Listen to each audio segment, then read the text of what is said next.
Hapa ni uwanja wa Mkapa jijini Dar es Salaam, kama ambavyo tulikuwa tukikueleza kila wakati kuhusiana na mashindano makubwa ya mabara yote ulimwenguni, mashindano ya Qur'ani tukufu yanayosimamiwa na taasisi ya Al-Hikma Foundation chini ya usimamizi wa dai wa kimataifa Fadhilatu Sheikh Nuruddin Kishki, Allah amhifadhi, ikiwa imesalia siku moja na tunaweza kusema kwamba ni masaa tu ambayo yamesalia.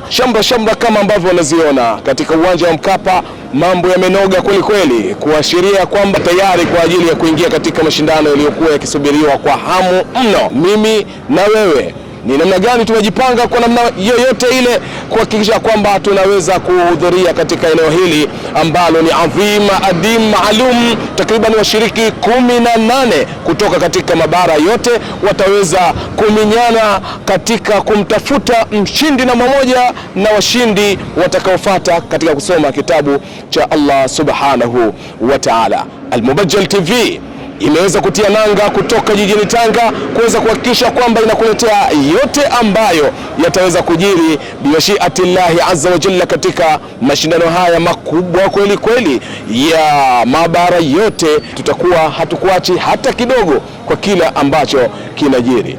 Uwanja wa Mkapa, uwanja wa Uhuru, vyote vinakwenda kujaa bimashiatillahi azza wa jalla kwa kushuhudia kile ambacho kitaweza kutokea siku ya kesho insha Allah.